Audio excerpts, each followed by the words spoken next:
Buenas tardes y bienvenidas a todas las personas que se conectan a esta hora con nosotros desde los distintos lugares y rincones del país. Nuestro webinar Premex está dedicado hoy a conversar acerca de la reactivación de la eficiencia productiva de la industria del huevo en Colombia. Conoceremos entonces hoy las alternativas para la reactivación de nuestro sector, luego de la contingencia presentada por el paro nacional a través de la visión de diferentes actores de la industria que nos acompañan en esta tarde.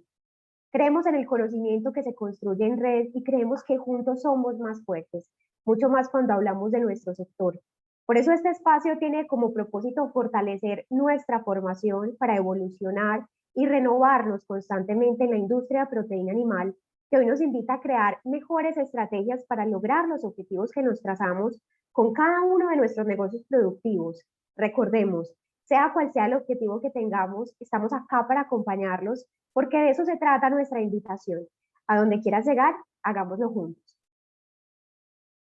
Para compartir entonces con nosotros sus visiones alrededor de este tema, tenemos con nosotros a 4 invitados que nos van a enriquecer mucho hoy, porque sabemos que en esencia eso somos una conversación. Tenemos con nosotros a Gonzalo Moreno, él es presidente ejecutivo de la Federación Nacional de Avicultores, FENAVI, a Daniel Balbuena, Global Technical Service, Veterinarian Highline International, a Braulio Ruiz, Sales and Service Manager Latin America Loman, y a Luis Miguel, director de investigación de Alura Animal Health and Nutrition. Juan David Fernández iba a ser hoy nuestro moderador en esta conversación, pero no pudo acompañarnos en esta oportunidad. Así que nos acompañan, en lugar de uno, ya 2 moderadores en este conversatorio. Tenemos con nosotros a Elvia Lemus, ella es la actual líder de la línea de producción de huevo comercial en Premex, y a Luis Carlos Soto, actual consultor experto en sanidad y manejo avícola en Premex. El propósito es entonces que abordemos toda la conversación. Al final vamos a tener un espacio para responder todas las inquietudes que nuestros asistentes pueden escribir en el espacio inferior de la pantalla en el botón preguntas-respuestas. En el transcurso de este conversatorio, a medida que se les vayan ocurriendo, pueden ir dejando ahí sus inquietudes y al final las vamos a responder. Con nuestro invitado Gonzalo Moreno, sí habilitaremos el espacio de preguntas antes, porque Gonzalo, por razones de tiempo limitado, nos acompaña solo al inicio, así que una vez terminemos las preguntas que tenemos hoy preparadas para Gonzalo, habilitaremos el espacio de preguntas que todos tengamos también en esta tarde para él. Bueno, Elvia, adelante entonces, iniciemos con este conversatorio. Muchísimas gracias, Laura, y muchísimas gracias a todos ustedes que nos acompañan en la tarde de hoy. Y bueno, queremos con ansias poder conocer de la mano del doctor Gonzalo Moreno, nuestro presidente de la Federación Nacional de Avicultores, cómo se visualiza y cómo percibe la situación actual que la industria productora de huevo en nuestro país ha tenido que afrontar en los últimos meses, y desde su perspectiva, en el corto y mediano plazo, ¿cómo la visualiza en un futuro cercano? Doctor Gonzalo. Pues muy buenas tardes a Elvia y muchas gracias por la invitación. Un placer estar con ustedes. Pues miren, la verdad la situación que vivimos en todo el país desde el pasado 28 de abril, que se vio en forma más fuerte en el suroccidente, nos dejó un inventario de 14 millones de aves muertas, nos dejó desabastecimiento en los picos máximos de 40% de pollo y 30% de huevo en varias ciudades del país. En el peor momento tuvimos 12 millones de colombianos, los cuales no pudieron acceder a pollo y huevo de forma libre. Tuvimos 180 millones de huevos represados y 30.000 toneladas de carne de pollo que literalmente estaban atascadas en las carreteras de nuestro país. A esto tenemos que sumarle el aumento de los costos que hemos tenido en materia prima, que es de público conocimiento. Esto es consecuencia de precio mundial de maíz, soya y torta de soya. Tiene unas consecuencias de consumo por parte de China, porque ya se están recuperando de todo el tema de la peste porcina africana, que recordemos, eso sacrificó más del 35% del hato de cerdo del mundo, y eso ha generado para arriba el consumo de maíz. También que Estados Unidos ha reemplazado el tema de producir más etanol, para eso se está necesitando más maíz para producir. y también tenemos una situación compleja que es la pandemia, que no hemos salido de ella. ¿Qué ha pasado y qué es lo que vemos en los próximos meses? Primero, una reactivación gradual que se puede dar en el caso del sector Horeca, porque ya se están dando una apertura. Lamentablemente, recuperar las aves que se nos murieron consecuencia de los bloqueos no va a ser algo inmediato. Ustedes son más expertos que yo en eso y saben que el ciclo se nos rompió en algunas partes del país y llegar a una recuperación total va a durar 18 meses. Por leyes de oferta y demanda, el precio del huevo en este momento está más alto que antes del paro, obviamente porque se redujo buena parte, digamos, de esa oferta. No obstante, ya ha empezado a bajar el precio. Nosotros le hacemos seguimiento con los precios del DANE que los toman semanalmente. Que se nos viene de cara a la reactivación y que es algo que esperamos darle una muy buena noticia en los próximos días, sino en el próximo mes, es mejorar el estatus sanitario del país y llegar a ese anhelado país libre de Newcastle, que eso va a ser una muy buena noticia, no solamente para el subsector de huevos, sino para el subsector de pollo, porque al final nosotros somos convencidos que mejorando el estatus sanitario del país vamos a mejorar la productividad y poder controlar lo que podemos controlar, porque lamentablemente el precio de las materias primas no se puede controlar y seguir arrastrando al final la nutrición de los colombianos, porque tanto el pollo como el huevo, como son las dos proteínas más consumidas, vamos a poder ir alimentando este país.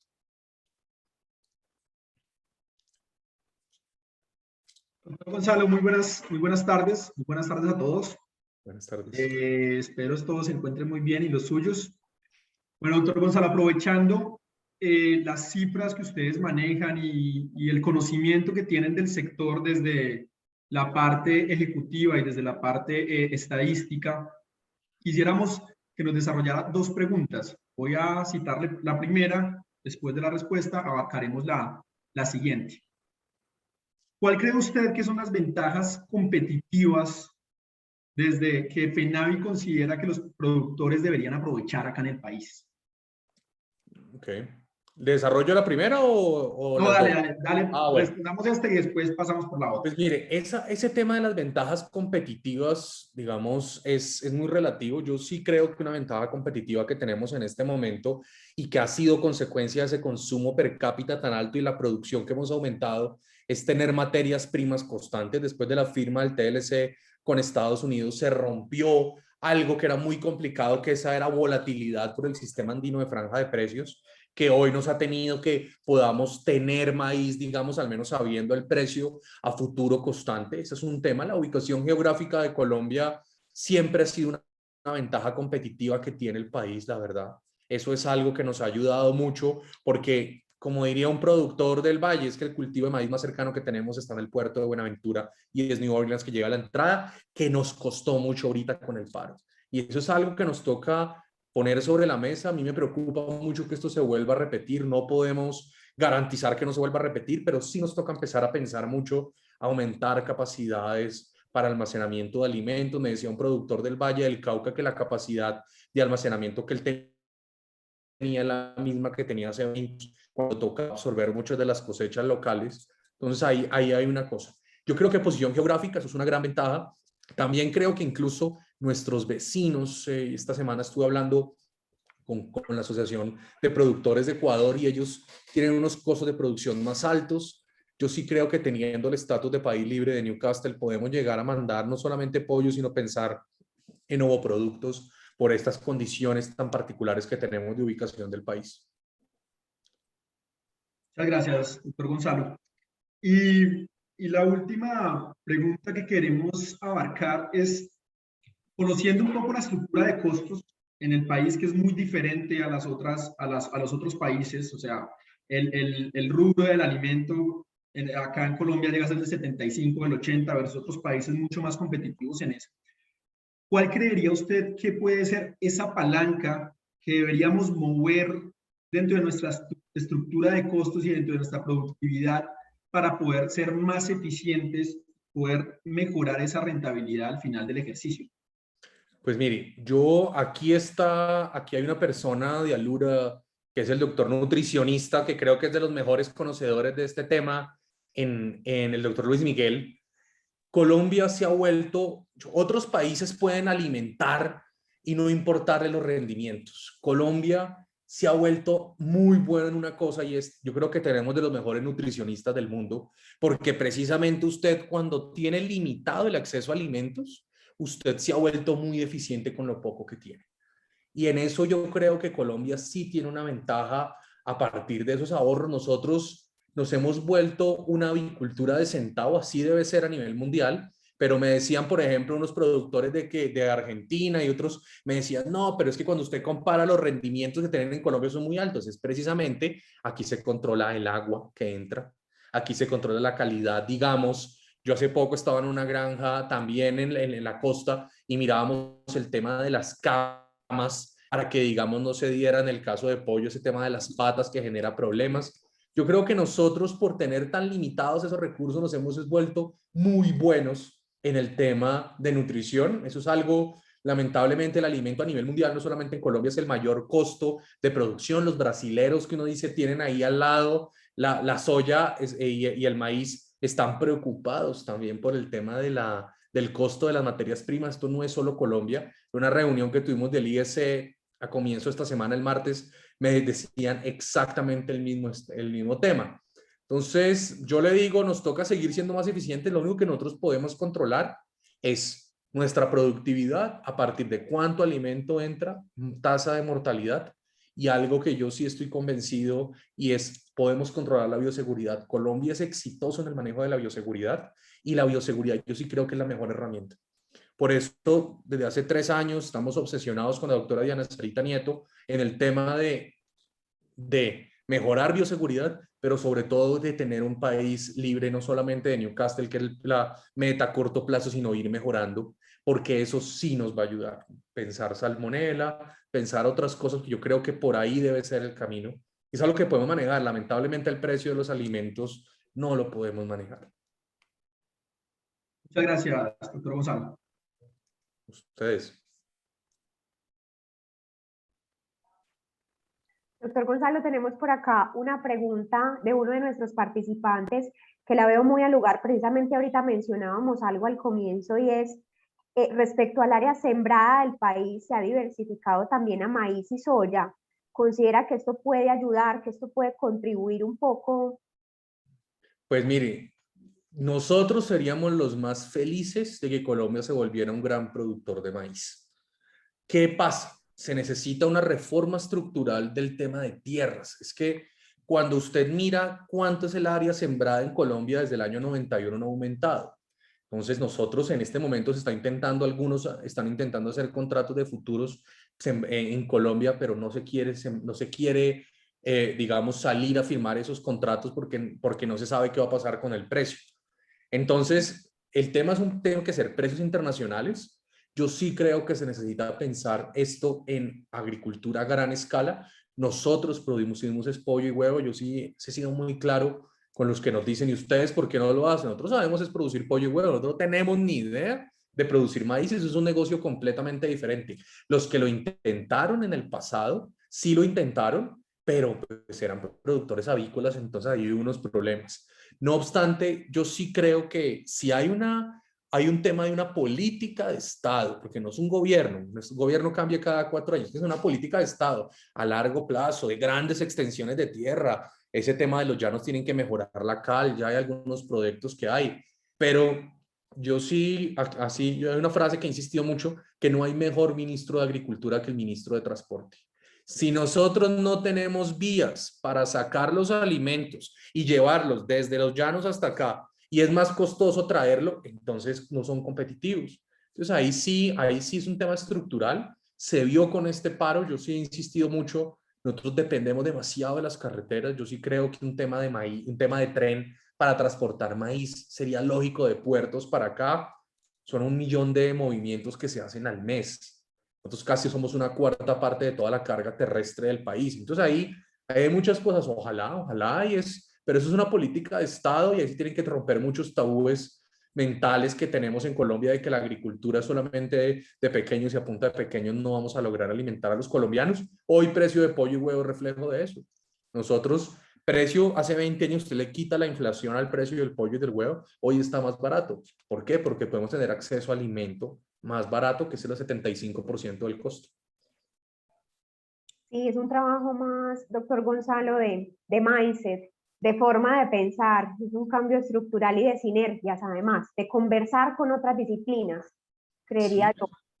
Y es una decisión de país. Entonces, si nos Ujú. vamos a volver grandes productores, entonces después nos digan que por qué tienen grandes extensiones de tierra en cabeza de unas personas. Es que eso no, los cultivos de maíz que muchos de ustedes conocen en Estados Unidos no son pequeños, son grandes extensiones y cuánto se necesita para poder tener una cosechadora de maíz, son grandes inversiones. Entonces, no puede ser un tema pensado a corto plazo. Ojalá y ojalá lo desarrollen y tienen el mercado acá. Es que cuando usted mira, por ejemplo, el caso de la avicultura, si nosotros nos hubiéramos puesto a llorar con el TLC con Estados Unidos, cuando se firmó con el tema de cuartos traseros, pues hace mucho nos hubiera llevado el que nos trajo, pero se pararon y se pusieron a competir y esta industria es muestra de resiliencia y por eso ahora estamos pensando en mandar algunas partes de pollo para otros países, compensando esa simetría que hay en precios por el libre mercado. Pero el mercado lo tienen acá y el mercado está dentro del mismo país, ni siquiera tienen que ir a otro país, ya es un tema de decisión y de política. Ujú. Doctor Gonzalo, tenemos por acá otra duda de otro de nuestros participantes. Yo sé que anda rondando en nuestra cabeza en este momento por la incertidumbre, pues preguntarnos el tiempo, ¿cierto? ¿Cuánto tiempo cree que tarde en normalizar la producción de huevo en el país? Pues Un mire, aproximado. el ciclo de producción, ustedes saben que para, digamos, lograr recuperar plenamente el ciclo teniendo en cuenta reproductoras, teniendo en cuenta son 18 meses. Nosotros nos vamos a demorar 18 meses. No obstante, lo que estamos viendo es el libre mercado entra a jugar. Hay unas zonas del país que no sufrieron lo mismo que otras zonas del país. Los encasetamientos ya empezaron a salir, obviamente, una disminución porque unas incubadoras que estaban justo en el medio del problema. Vamos a ver qué va a pasar. Esperemos que la producción se mantenga lineal y no aumente otra vez como pasó el año pasado. Recordemos que del año pasado a este aumentó 14% el encasetamiento. Si no hubiera habido pandemia y en este caso el paro, el precio hubiera llegado quién sabe a qué nivel por ese exceso de oferta. Entonces, para que se normalice todo el ciclo, son 18 meses.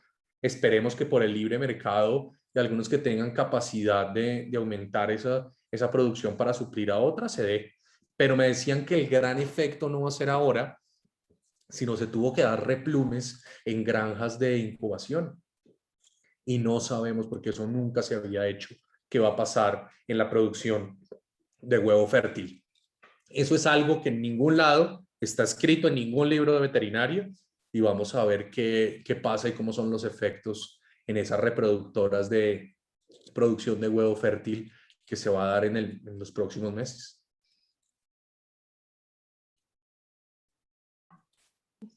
Doctor Gonzalo, también nos preguntan aquí algo un poco más específico y es, ahorita usted nos comentó de una mortalidad de alrededor de 16 millones de aves por problemas del paro. ¿Nos puede de pronto especificar qué porcentaje corresponde a ponedoras, a reproductoras y a pollo engorde? Ahí hubo de todo. La cifra que tenemos es macro, fueron 14 millones. La cifra que sí tenemos cierta son 5 millones de pollitos de un día que fueron sacrificados, que no alcanzaron a salir de planta, que nacieron en planta de incubación y no pudieron ser llevados a granja de levante. Pueda que de los otros 9 millones puedan ser casi 2 o 3 millones de ponedoras, más o menos. Ese número puede variar porque nosotros nadie tiene la obligación de entregarnos. Esos 14 millones los sacamos de todos los reportes que teníamos macro, pero el efecto, digamos, puede ser de 1 o 2 millones en ponedoras, y lo que más nos preocupa es el tema de los 5 millones de pollitos de un día que sí sabemos que no lograron salir de planta de incubación y llevados a granjas de levante, que eso es lo que nos va a poner en el mediano plazo una presión muy fuerte en la producción. Insisto, ese tema del replume en reproductoras, sí. Nosotros tuvimos una reunión la semana pasada en el Valle y nadie sabe, porque uno no, pues los expertos que hay acá, yo creo que nadie ha pensado que hacer replume, porque eso es lo que todo el mundo intenta salvar al máximo, las reproductoras, y sí tuvimos una situación muy dramática en algunas granjas en ese sentido. Doctor Gonzalo, estamos aprovechando mucho la oportunidad Dale, de tenerlo tranquila, aquí esta estoy, tarde con nosotros. Le aquí cuento que estoy. tenemos una participación muy activa. Eso es muy positivo, nos Tranquila. alegra, en realidad. Tenemos por acá otra pregunta. Nos dicen, ¿tenemos la capacidad de autoabastecer en huevo y pollo? Al país, sí. Sí. El tema, digamos, incluso cuando mirábamos el tema del mercado es muy interesante. Cuando mirábamos el tema de, bueno, entonces en el peor caso, si importamos, digamos, huevo fértil, todo eso, al final el costo de esa, digamos, de esa pollita era tan alto que el mercado no le iba a pagar. Y además Colombia, cuando usted mira el tamaño de la avicultura en Colombia y lo que ha pasado en los últimos años, nosotros, digamos, nos estamos preparando ya para ser los terceros productores de Latinoamérica. Y adicional, nosotros tuvimos el problema de desabastecimiento, era porque el pollo literal no podía llegar a los supermercados y el huevo tampoco. No era que no tuviéramos el huevo, era que por los bloqueos no se podía avanzar. Y ahí cuando cerraron todo el suroccidente desde la línea para abajo, entonces el tema desde el eje cafetero, Valle del Cauca, Cauca, Nariño, Huila, Caquetá, eso quedó aislado. Y no es que no tuviéramos huevo y pollo, sino que estaba literalmente atascado o en granjas que no se podía beneficiar o estaba en granjas con el huevo que no podían llevar al destino. Colombia sí tiene una gran oportunidad, yo creo. Nosotros nos estamos preparando para ser grandes jugadores mundiales. Cada vez vamos creciendo más y cuando uno compara nuestra avicultura con los vecinos, por ejemplo, un dato que a mí me sorprendió, también hablando esta semana con el presidente de la Asociación Peruana de Avicultura, el 80% del pollo en Perú se sacrifica de forma artesanal. Imagínense eso. Esto es una cifra que para nosotros es inconcebible. Para nosotros el tema del cumplimiento del decreto 1500 es una cosa, pues por inocuidad nos hemos avanzado mucho y nuestras empresas sí pueden suplir. El tema es que no nos vuelvan a bloquear y por eso incluso estamos preparando un video muy fuerte sobre el tema, advirtiendo, porque si es sencillo, la comida está, pero después no digan que porque se encareció porque se murieron las aves, porque no les llegó comida y porque no dejaron pasar el pollo y el huevo. Y cuando usted restringe en un mercado la circulación de un bien, el precio aumenta. Es que no hay nada que hacer. Bueno, seguimos con esa participación activa. En realidad, esto sigue generando muy buena respuesta y muy buena interacción de parte de la audiencia que hoy tenemos. Además que tenemos audiencia hoy de distintos rincones de Colombia. A todos, digámoslo así, esta coyuntura nos tocó de una u otra forma y ha tenido impactos distintos en cada lugar. Tenemos por acá esta duda y es, ¿no han pensado en implementar una política de estabilización de precios del huevo? Pues mire, para poder llegar a hacer eso nos toca cambiar la Constitución.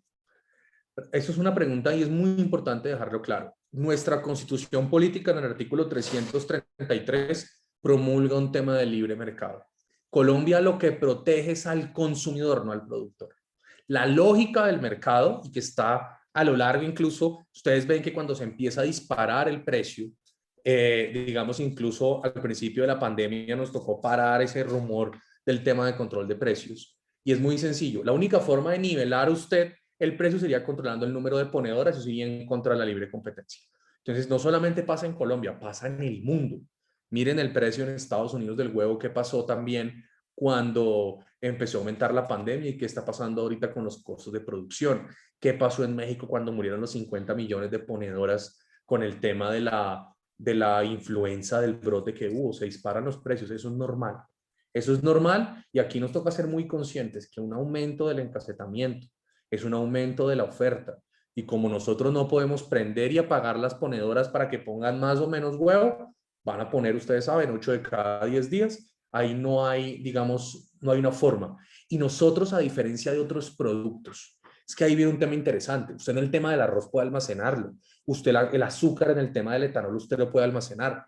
Nosotros no podemos almacenar en el caso de huevo y pollo, caso de pollo por los altos costos de refrigeración, que vale más que incluso que el producto en algunas veces cuando es exagerado, o en el tema del huevo por la vida útil. Por eso algunos países han optado, cuando tienen esos excesos, lo pulverizan y lo vuelven huevo en polvo y lo mandan a otros mercados. Eso ahí, esa es la forma que han encontrado algunos países. Pulverizar huevo, pero usted ya saben eso qué pasa. y lo que hacen es buscar escapes de salida para mandarlos a otros países para mejorar el precio interno, y eso ya es algo que podremos llegar a mirar cuando tengamos el estatus de país libre de Newcastle, de por qué no mandar este tema de huevo a otras partes, huevo productos, porque huevo líquido, como sabemos, es muy difícil su transporte. Gonzalo, tenemos por acá ya una duda que también es de interés general para la industria, pero que, digamos, es de interés general siempre, no solamente a raíz de la coyuntura, sino que yo creo que desde hace varios meses y años incluso nos lo preguntamos. En el tema de poca disponibilidad de mano de obra, ¿qué se está trabajando hoy desde el ministerio, desde la federación, para incentivar ese trabajo en el campo y no recurrir a la automatización total? Mire, eso a mí me parece que eso es una muy bonito tema, porque el campo está sufriendo ese tema, no somos solo nosotros, sino es en general. Con la nueva ruralidad, ustedes saben que nos ha tocado desplazarnos a zonas del país. Y hay más que un tema de eso, yo también veo un tema entre la formalidad y la informalidad. En el agro colombiano la informalidad es de casi 8 de cada 10 trabajadores. Yo creo que se está cometiendo un error con la política de gobierno, porque eso es todo el gobierno, de cada vez encarecer más la mano de obra. Lo que pasó en el Congreso de la República en la última legislatura de aumentar la jornada laboral, de disminuir la jornada laboral, aumentar los costos, a mi juicio es un error. Eso cada vez va a aumentar más los costos. Y lamentablemente aquí están saliendo unas normas populistas, que eso sí, soy completamente franco con ustedes, eso es populismo sin importar de dónde venga, porque piensan que haciendo eso van a generar votos, y lo que se está haciendo es generar una brecha en el campo cada vez mayor. Si usted tiene una informalidad de 8 de cada 10 en el campo colombiano, y además cada vez usted sube más la barrera, pues sencillamente la gente va a preferirse a una ciudad a trabajar de celador o a trabajar de quién sabe qué para que le paguen un salario mínimo y no quedarse trabajando en el agro. Ahí se necesita generar un régimen laboral del agro colombiano que incentive y que jale. Eso lo hemos intentado varias veces, pero ahí sí el Congreso no nos ha querido ir. Eso con la SAC pasó en Cámara de Representantes y se cayó en Senado, que en Cámara dicen que es más difícil, imagínense. Pero ahí sí yo les digo que lamentablemente cada vez se ve esa brecha más entre el campo y la ciudad, y cada vez nuestros legisladores lo vuelven más complicado. Por ejemplo, subirse en una mesa como la que estoy aquí hablando implica trabajo en alturas. Entonces usted se va a un galpón y se sube más de 1,50 m, necesita igual de tratamiento de trabajo en alturas que para construir un edificio. Eso es absurdo. Y muchos países del mundo, por no decir la mayoría, hasta Estados Unidos, tienen régimen laboral para el agro y para las ciudades. Y eso es algo que nos toca insistir, e insistiremos y continuaremos insistiendo. Así nos tilden de lo que sea, pero si nosotros no proponemos ese tipo de cosas y se pone sobre la mesa la discusión del régimen laboral colombiano, no se va a poder hacer nada. Doctor Gonzalo, aquí nos hacen como una observación y un comentario alrededor de este tema, y es, quizás los jóvenes están pidiendo trabajo, más oportunidades laborales, pero pues al parecer no muchos quieren trabajar en granjas. En este caso, ¿hay algún programa que esté incentivando esa posibilidad de que los jóvenes, digámoslo así, se inspiren mucho más en el campo y quieran estar ahí?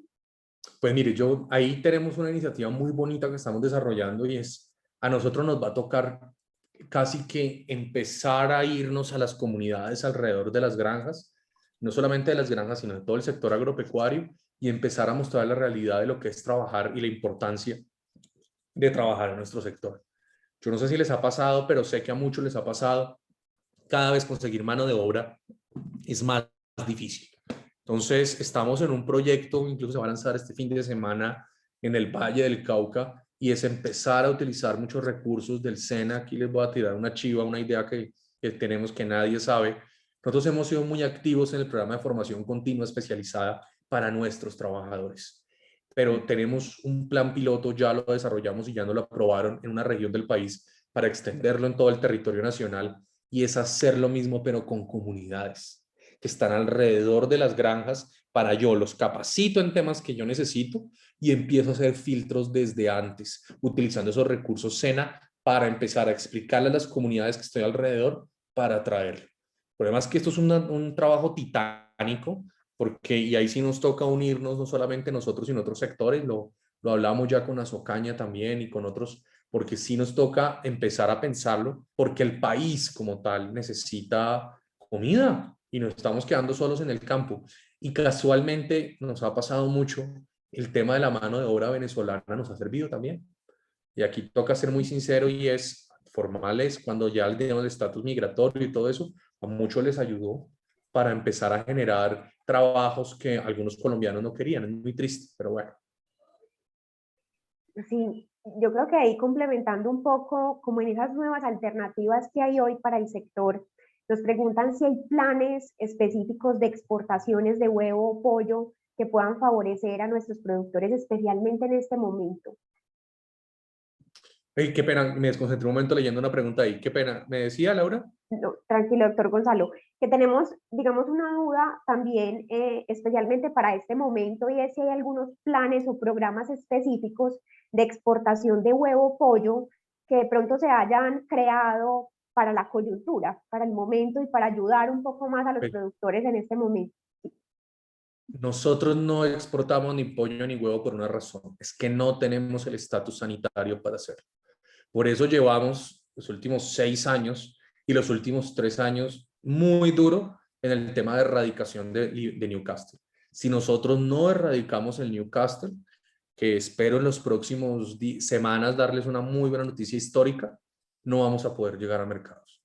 Ese es el primer requisito. Y Colombia, los últimos brotes que tuvo fue en el año 2018, centro del país, en toda la zona de Huila, por un tema de unos gallos, se nos salieron unos brotes de Newcastle, ya llevamos 20 meses sin ningún caso. Para que yo tenga acceso a otro mercado necesito ser país libre.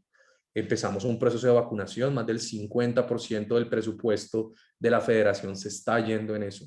Es un gran esfuerzo, es algo que nos ha tocado romper muchos mitos al interior y para afuera. El trabajo que hemos hecho con el ICA ha sido fundamental, pero ya estamos a un pasito.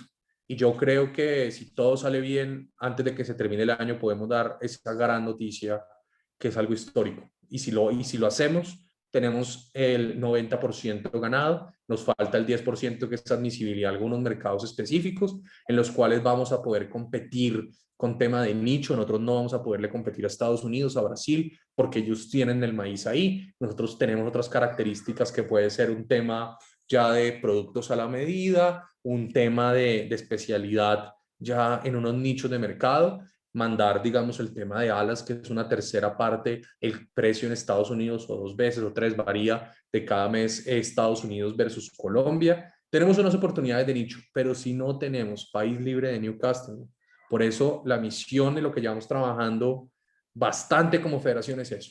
Cuando lo logremos van a ver, digamos, ese tema porque es tan importante, porque sin país libre de Newcastle no tenemos admisibilidad a mercados. Doctor Gonzalo, muchas gracias. Sabemos que su tiempo también es limitado. Le agradecemos muchísimo por estar con nosotros hoy. Para nuestra industria este tema es relevante. Haberlo tenido hoy acá es una gran oportunidad para todos. Para mí es un placer y un saludo a todos y la verdad, yo creo que todos trabajando juntos, jalonando para el mismo lado. Yo sí insisto que algo que podemos controlar es el tema de bioseguridad, es el tema de controlar mejor nuestro estatus sanitario, eso sí lo podemos manejar. Si nosotros nos dedicamos a mejorar lo que podemos manejar, vamos a mejorar. Yo les digo, yo me siento muy orgulloso cada vez que en compañías veo nutricionistas colombianos sacándola del estadio, porque nos volvimos los mejores manejando pobreza, lamentablemente. Entonces, ahí tenemos una ventaja. Un saludo para todos, ánimo, vamos saliendo. Y nuestra industria al final es una industria muy bonita porque estamos en el hogar de todos los colombianos. Y yo sí digo, nosotros nutrimos a este país, nosotros verdaderamente con el pollo y el huevo nutrimos y debemos estar orgullosos. De mi casa, si el pollo y sin el huevo no podríamos comer. Yo tengo un niño chiquitos y sin pollo y huevo, la verdad es la base de la alimentación de ellos. Fundamental. Un abrazo para todos, muchas Así gracias es. y en serio muchas gracias por el esfuerzo que hacen muchos de ustedes. Fueron semanas muy duras, fueron meses muy duros, duramos más de 2 semanas sin dormir, pero yo creo que la resiliencia de nuestro sector demuestra que salimos adelante y muestra de hoy es eso, que no hay un rincón de Colombia donde no se pueda acceder a pollo y huevo hoy en día. Muchas gracias a todos y un abrazo. Muchas gracias, Gonzalo. Gracias, No, muchas gracias. Gonzalo, por participar con nosotros y acompañarnos la tarde de hoy. y darnos estos balances de lo que fue una jornada difícil para nuestro sector de huevo y en general para toda la avicultura en unas regiones más que otras. Y recibimos pues muy glorioso pues esas buenas noticias que nos plantea desde la parte de mano de obra y de sanidad, que creo que abre nuevos rumbos pues para nuestra industria. Desde el área de nutrición, que es nuestra experiencia como compañía, sí, seguiremos trabajando desde la pobreza para construir riqueza. Eso es lo que Claro que sí, eso necesitamos y esperamos construirlo con todos los protagonistas que nos acompañan hoy. ustedes son unos héroes. Muchísimas gracias. Lo que han logrado, no, en serio, los nutricionistas, el tema de nutrición, los colombianos son, cuando usted mira las eficiencias por lote que se tienen en Colombia, la mayoría de países del mundo dicen, oiga, pero increíble, porque con ustedes manejan todo el tema de cómo se mide el tema de cuánta comida entra, el agua, toda la tecnología que se ha desarrollado. Yo miraba el tema de los bebederos para que aumenten el peso, todo eso. Eso nos ha hecho exitosos y yo creo que tenemos que seguir en ese camino y es la resiliencia y un gran trabajo que vienen realizando. Muchísimas gracias, doctor Gonzalo. Una excelente tarde y esperamos nos pueda seguir acompañando. Sabemos que su agenda es algo apretada y pues hasta donde nos pueda acompañar en la tarde de hoy. No, muchas gracias. Yo me tengo que retirar, tengo una reunión a las 5, me quedan 15 minutos para probarla. Pero un placer y muchas gracias y quedan aquí en muy buenas manos. Veo personas muy buenas acá y expertos en tema, sobre todo que nos pueden dar muchas luces de cómo seguir mejorando. Muchas gracias y muy amables. Gracias, Muchas gracias. Gonzalo. Gracias. Elvia y Luis, entonces sigamos. Yo creo que ya hay otras dudas que incluso este tema nos da para largo para conversar con nuestros otros invitados hoy, con Daniel, con Braulio, con Luis Miguel. Continuemos entonces. Claro que sí, Laura, y vamos a darle comienzo a nuestro conversatorio, pues desde un enfoque un poco más técnico, y para eso nos acompaña el doctor Daniel Balbuena de Highline, el doctor Braulio Ruiz de Loman y Luis Miguel Gómez, pues que nos acompaña desde sus conocimientos de nutrición y sanidad de la compañía Alura. Y es así que queremos como dar inicio a este conversatorio con un enfoque un poco más técnico después de haber visto todo el contexto del sector de la mano del doctor Gonzalo, y quisiéramos ver cómo lo ven ustedes, Daniel, Braulio y Luis Miguel, que pudiéramos retomar esa eficiencia productiva en nuestras aves ponedoras cuando estuvieron en un estado de latencia debido a que tuvimos que someterlas a esas restricciones alimenticias en algunas regiones más que otras, llegando hasta instancias de una pausa ovárica o en su efecto a una dieta de mantenimiento. No sé si comenzamos contigo, Daniel. Sí, puede ser, Elvia María, pues primero que todo, muchas gracias por esta invitación que nos hacen a las diferentes compañías genéticas de parte de ustedes de Premes. Esto es una labor muy interesante que están haciendo porque pues es una actualización y una proyección hacia un futuro de corto y mediano alcance de ver qué debemos de hacer, cómo nos debemos de preparar y cuáles son los posibles resultados que podríamos tener en cuanto, como ustedes mismos lo mencionan, a la eficiencia de las aves.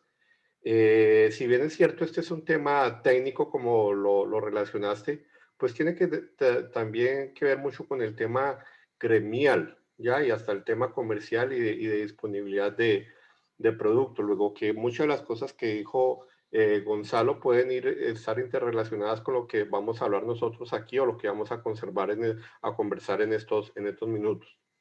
Sí, ante tu pregunta, habrían como varios aspectos para analizar. Uno de ellos sería de qué punto de partida estamos hablando, de qué tipo de aves son las que estamos nosotros ahorita recibiendo después de la coyuntura para saber hasta dónde nosotros somos capaces como técnicos y con nuestro trabajo de campo de hacer que esas aves puedan llegar a ser nuevamente eficientes y rendidoras, bien llámese de pollo, o en ese caso nosotros el tema del huevo, porque si bien es cierto hubo una presión por tener las aves en periodo de latencia, por todas las circunstancias de capacidad de tener las materias primas y todo, algunas de ellas, no todas, sufrieron la misma intensidad de la gravedad del asunto. Entonces, es importante que cada uno en cada compañía pueda identificar ahora con qué tipo de aves se está partiendo, qué peso corporal, por ejemplo, que es uno de los factores fundamentales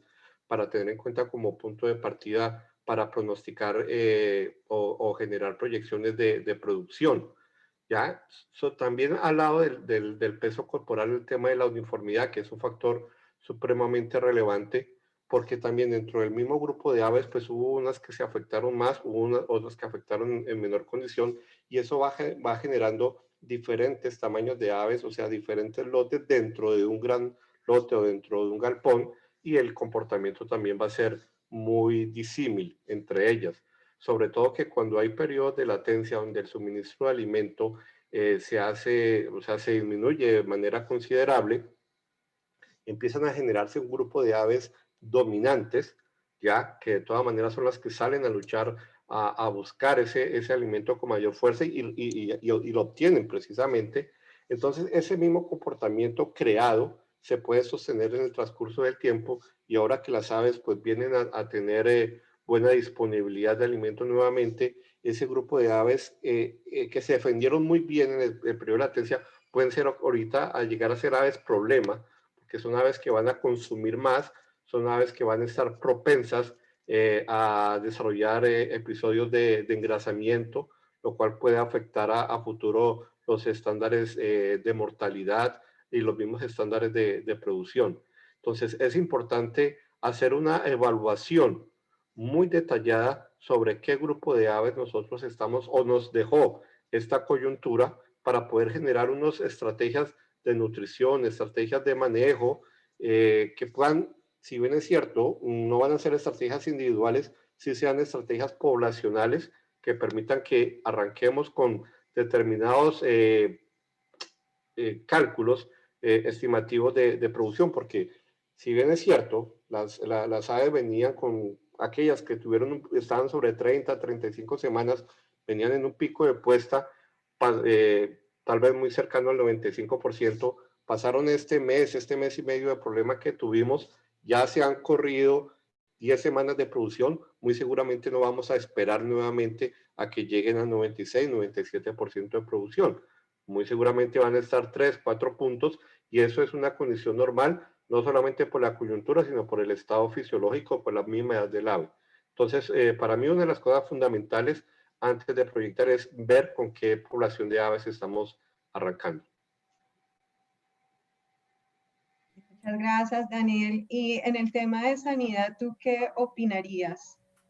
Eso es un factor también fundamental, Elvia, porque al haber esos periodos de latencia, al someterse las aves a estas condiciones de estrés, sabemos que lo primero que se afecta es el sistema inmunológico, ¿ya? Entonces, vamos a ver qué tipo de reto, o sea, de pronto algunas entidades virales o bacterianas que teníamos controladas bajo condiciones normales pudieron haber tenido o haber cogido fuerza en ese tiempo por esas mismas situaciones, como le digo, de estrés que vivieron las aves, ¿ya? Entonces, eso es un factor a analizar muy bien, de volver como a generar una línea base de títulos para saber realmente en qué estamos, en qué situación de inmunidad están nuestros lotes, porque venimos de un periodo de estrés muy fuerte, ya donde las aves se les cambió hasta la composición, inclusive de su alimentación, se les redujo drásticamente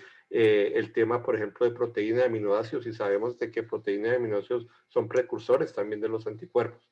Entonces es un factor fundamental de analizar, por supuesto. Gracias, Daniel. No sé, entonces, Braulio, ¿cómo nos puedes aportar desde tu conocimiento, desde tu genética y tu experticia, que pues andas en muchos países de Latinoamérica dando tu asesoría y acompañamiento para que nuestros productores de huevo puedan retomar nuevamente esa eficiencia productiva que teníamos antes de este conflicto que presentamos hace 2 meses? Bien, nuevamente agradecer por la invitación y a los participantes, que la verdad son bastante. Esperamos que nuestros comentarios sean de apoyo para ustedes. concuerdo plenamente con Daniel que lo primero que tenemos que ver es con qué ave nos enfrentamos, y de ahí yo creo que tenemos dos tipos muy grandes que se marcan. El primero son las aves que en realidad tuvimos que restringirla porque no había alimento y solitas se nos fueron a pelecha o a la muda forzada, y tenemos las otras que en realidad tuvimos la posibilidad de regular ese proceso y llevarla o a una disminución de consumo o a una pelecha o muda forzada planificada. Entonces, en esos dos escenarios yo creo que nos vamos a encontrar con cosas diferentes. Cuando lo hacemos de que el ave dejó de comer y no teníamos nada que hacer, la verdad que, bueno, no tuvimos controles quizás de peso, se nos murieron más aves, quizás llegaron a una caquexia mucho más pronunciada que los otros lotes, y en esa ave la verdad que deberíamos hacer todo lo humanamente posible para que esta ave se recuperara. ¿A qué me refiero en eso?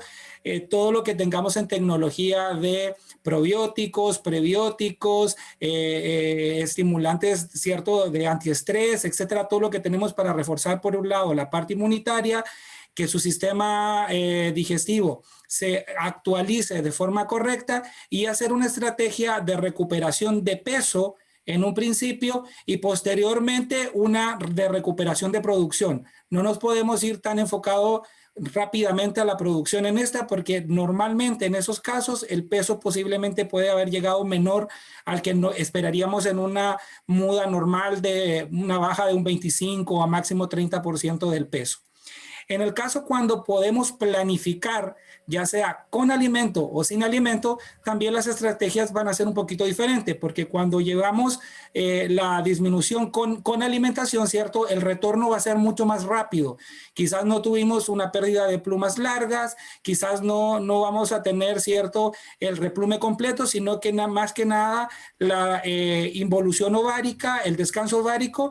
Entonces, en esos casos, la estrategia de vuelta va a ser un poquito más rápida. Quizás no vamos a requerir toda esta ayuda de probióticos que estoy mencionando en el otro caso, pero sí evaluar obviamente, como dice mi colega, el estatus sanitario que vaya teniendo ese lote, ya sea por la evaluación quizás de algunos títulos o viendo simplemente el comportamiento de la mortalidad, haciendo la necropsia. La necropsia nos da mucho indicio de qué está pasando con el lote internamente. Si tenemos algún cuadro bacteriano o de algún otro tipo, lo vamos a poder determinar.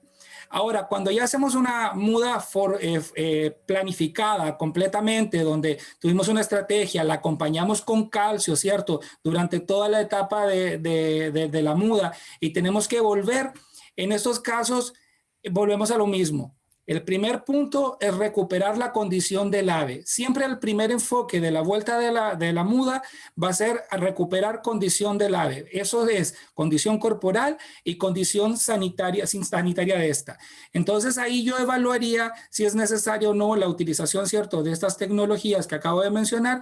Y la estrategia en relación a la parte nutricional la llevaría, puede ser en un primer inicio con una dieta quizás mucho más cercana a levante, enfocada más en términos de proteína para generación muscular, quizás no tan energética en un principio, porque si nos vamos con una dieta muy energética, también tenemos la otra indicio que mencionó Daniel, que tenemos que preocuparnos, que al generar dietas muy energéticas, podemos que las dominantes se nos engrasen y vamos a tener un problema futuro. Y también al hacer un desarrollo muy enfocado al energético, también puede ser que el lote en general nos genere un nuevo desarrollo en función de grasa, lo cual va a ser también un poco peligroso. Otro punto importante a la hora de retomar es que siempre tenemos la idea que queremos, ¿cierto?, y el negocio lo requiere, de un huevo de mayor tamaño. Y cuando tenemos una vuelta de muda, tenemos que saber de que de antemano ese huevo va a ser de mayor tamaño. Entonces, ojo, no lo presionemos, no lo apuremos, porque en ese apurar quizás nos equivocamos y podemos generar otro tipo de problemas dentro de lo que es el inicio de esa nueva producción. Braulio, mil gracias por tus aportes, y bueno, para terminar esta primera ronda de la pregunta, doctor Luis Miguel, desde el área de sus competencias, sanidad y nutrición, ¿qué le podemos aportar a nuestros avicultores de huevo para poder retomar esa eficiencia productiva nuevamente? Bueno, Elvia, muchas gracias. Yo creo que hay como que tener en cuenta varios enfoques y tener desde el punto de vista de la perspectiva del animal como un todo, no solamente la nutrición, por aparte de la salud, sino que el animal es un solo ser y mediante ese solo ser nosotros tenemos que hacer las intervenciones desde el punto de vista estratégico.